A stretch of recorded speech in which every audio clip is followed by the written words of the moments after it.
হরি ওম জয় গুরু। আমাদের প্রাণের ঠাকুর শ্রী শ্রী স্বামী স্বরূপানন্দ পরমহংসদেবের অমৃতসম উপদেশ বাণী পবিত্র ধৃতং প্রেমনা গ্রন্থের ৭বিংশতিতম খণ্ড হইতে পাঠ। পৃষ্ঠা সংখ্যা ১৭৭ ও ১৭৮। সম্প্রতি তোমাদের এক দেশকর্মাভিমানী প্রবীণ গুরুভ্রাতাকে ডাকিয়াছিলাম। এসো বাবা পুপুনকিতে, একবার চোখে দেখিয়া যাও যে তোমার ৩০ বৎসর আগেকার দেখা পুপুনকির কি রূপটি এখন হইয়াছে।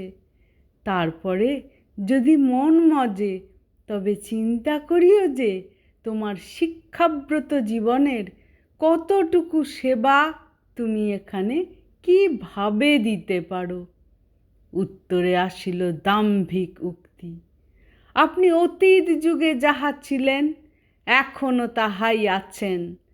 আমার আমূল পরিবর্তন হইয়াছে, আমার প্রত্যাশা করিবেন না। চমৎকার, কিন্তু সে সত্য কথাই লিখিয়াছে।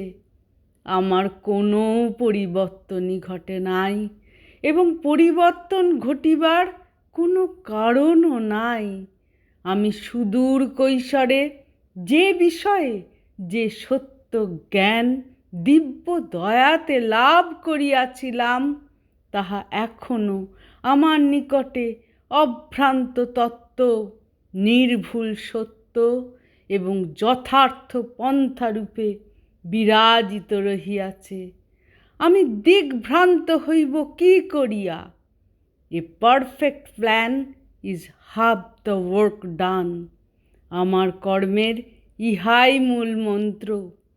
পুপুনকিতে না আসিলে কি করিয়া চাক্ষুষ প্রমাণ পাইবে যে ৪৩ বৎসর আগে খামখেয়ালি করিয়া যেখানে মাটি খুঁড়িয়াছিলাম আজ ঠিক সেইখানে সেই ভিতের উপরেই ত্রিতল প্রাসাদ দাঁড়াইতে চাহিতেছে। আমি আমার নিজের স্থানেই আছি। নূতন নূতন মত আমাকে আকর্ষণ করিতে পারে নাই, নূতন নূতন পথ আমাকে টানিয়া নিতে পারে নাই, নূতন নূতন উদ্দীপনা আমার শাশ্বত সনাতন সত্য উদ্দীপনাকে অনুজ্জ্বল করিতে পারে না।